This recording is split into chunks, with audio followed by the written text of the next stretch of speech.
ಮಾಧ್ಯಮ ಮಿತ್ರರಿಗೆ ಸ್ವಾಗತ.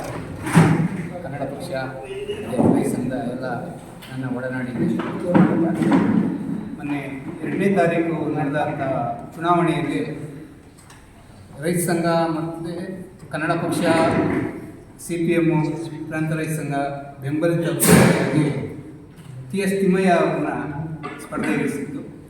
ಆ ಸ್ಪರ್ಧೆಯಲ್ಲಿ ನಾವು 2ನೇ ಸ್ಥಾನಕ್ಕೆ ತೃಪ್ತಿ ಪಡಬೇಕಾಗಿತ್ತು.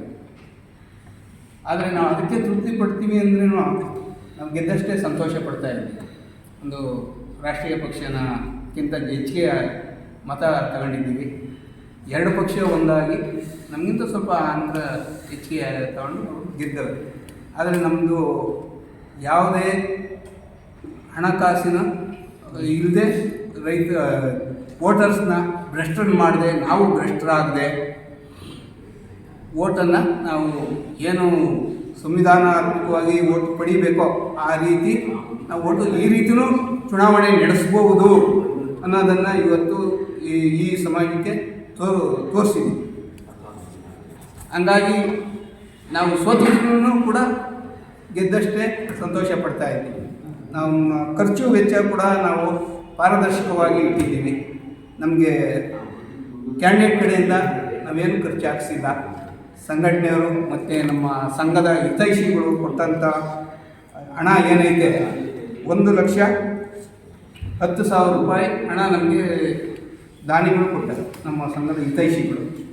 ಅದರಲ್ಲಿ ನಮ್ಮ ಖರ್ಚು 87,220 ರೂಪಾಯಿ ಆಗಿದೆ. ಇನ್ನು 22,750 ರೂಪಾಯಿ ನಮ್ಮ ಹತ್ರ ಹಣ ಉಳಿದಿದೆ. ನಾವಿಷ್ಟು ಹಣದಲ್ಲೇ ನಾವು ಚುನಾವಣೆ ನಡೆಸಿದ್ವಿ. ಯಾವುದೇ ವ್ಯಕ್ತಿಗೂ ಆಮಿಷ ಗೊತ್ತಿಲ್ಲ.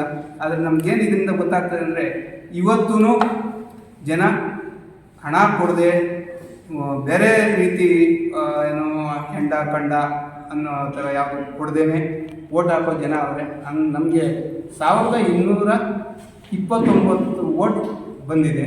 ಅಂದರೆ ಅಷ್ಟು ಜನನು ನಿಯತ್ತಾಗಿ ರೈತ ಸಂಘದ ಮತ್ತು ನಮ್ಮ ಕನ್ನಡ ಪಕ್ಷ ಪ್ರಾಂತ ರೈತ ಸಂಘದ ಹೋರಾಟಗಳನ್ನು ಗುರುತಿಸಿ ನಮಗೆ ಈ ಮತ ನೀಡಿದ್ದಾರೆ.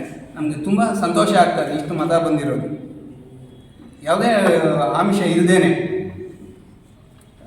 ಇದು ನಮ್ಮ ಚುನಾವಣಾ ಖರ್ಚು ವೆಚ್ಚ.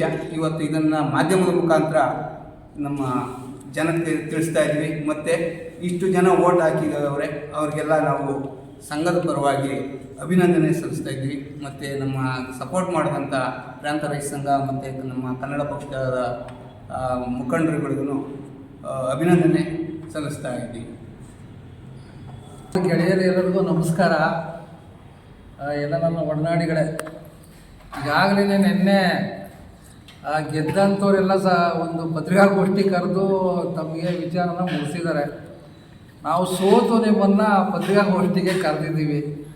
ಹಂಗನ್ಬಿಟ್ಟು ನಾವೇನು ಅವ್ರಿಗಿಂತಲೂ ಹೆಚ್ಚಾಗಿ ಸಂತೋಷವಾಗಿದ್ದೀವಿ ಅಂತಕ್ಕಂಥದ್ದನ್ನು ನಾವು ಸಂಘಟನೆಗಳ ಮುಖಾಂತರ ತಮಗೆ ತಿಳಿಸ್ಲಿಕ್ಕೆ ಇಷ್ಟಪಡ್ತೀನಿ. ಜೊತೆಗೆ ಈ ದೊಡ್ಡಬಳ್ಳಾಪುರ ತಾಲೂಕಿನಲ್ಲಿ ಇದು ಒಂದು ರಾಜಕೀಯದ ಮೂಲ ಸ್ವರೂಪ, ಮೈಲಿಗಲ್ಲು. ಅದು ಅಲ್ಲಿಂದನೇ ಪ್ರಾರಂಭ ಆಗೋದು ರಾಜಕಾರಣ. ಇದು ಏನು ಸಹಕಾರ ಕ್ಷೇತ್ರಗಳಿಂದ. ಅಂಥ ಸಹಕಾರ ಕ್ಷೇತ್ರಗಳಲ್ಲಿ ಸುಮಾರು 5,000 ಚಿಲ್ಲರೆ ಓಟ್ಗಳಿದ್ವು. ಅದರಲ್ಲಿ ಹೆಚ್ಚು ಕಡಿಮೆ 4ನೇ 1 ಭಾಗ ನಾವು ಓಟ್ ತಗೊಂಡಿದ್ದೀವಿ. ಈ ತಾಲೂಕಿನಲ್ಲಿ ನಾವು ಸಹ ಏನು 3 ಪಕ್ಷ ಇದ್ದಾವೆ, ನಾವು ಸಹ ಒಂದು ಪಕ್ಷ ಅಂತ ನಾವು ಇದ್ದೀವಿ ಅಂತಕ್ಕಂಥ ತೋರಿಸ್ಕೊಟ್ಟಂಥ, ಮತ್ತು ನಮಗೆ ಕರ್ನಾಟಕ ರಾಜ್ಯ ರೈತ ಸಂಘದ ಅಭ್ಯರ್ಥಿಗೆ ಮತ ಹಾಕಿದಂಥ ಎಲ್ಲ ಮತದಾರರಿಗೂ ಶಿರಸಾಷ್ಟಾಂಗವಾಗಿ ಅಭಿನಂದನೆಗಳನ್ನ ಸಲ್ಲಿಸೋದಕ್ಕೆ ಇಷ್ಟಪಡ್ತೀನಿ. ಸ್ನೇಹಿತರೆ, ನಿಮಗೆಲ್ಲ ಗೊತ್ತಿದೆ ಇವತ್ತು ಚುನಾವಣೆ ಹೆಂಗೆ ನಡೀತು ಅಂತ. ನೀವು ಎಲ್ಲ ಇದ್ದರೆ ಅವತ್ತು ಯಾವ ಮಟ್ಟಕ್ಕೆ ಹೋಗಿದೆ ಅಂತಂದರೆ, ಒಂದೊಂದು ಓಟ್ಗೆ ಈಗಾಗಲೇ ಸಿಂಡಿಕೇಟ್ ಮುಖಾಂತರ 3,000-4,000 ಕೊಟ್ಟಂಥ ಜನ ಒಂದು ದಿವಸ ಇದ್ದಂಗೆ ಮತ್ತೆ ಅವತ್ತು ಮಧ್ಯಾಹ್ನ 1 ಗಂಟೆ 2 ಗಂಟೆ ಮೇಲೆ ಆ ಸಿಂಡಿಕೇಟ್ ಎಲ್ಲ ಬಿಟ್ಬಿಟ್ಟು ಅವರೇ ಕೈಯಿಂದ ಸ್ವತಃ ಅಲ್ಲೇ ಏನು ಸಾವಿರಾರು ಜನ ಇದೆ, ಸಾವಿರಾರು ಜನ ಮುಂದೆ ತೆಗೆದು 1,000-2,000 ಒಂದು ಓಟಿಗೆ ಕೊಟ್ಟಂಥ ನಿದರ್ಶನಗಳನ್ನ ನಮ್ಮ ಕಣ್ಣು ಮುಂದೆ ಇದೆ.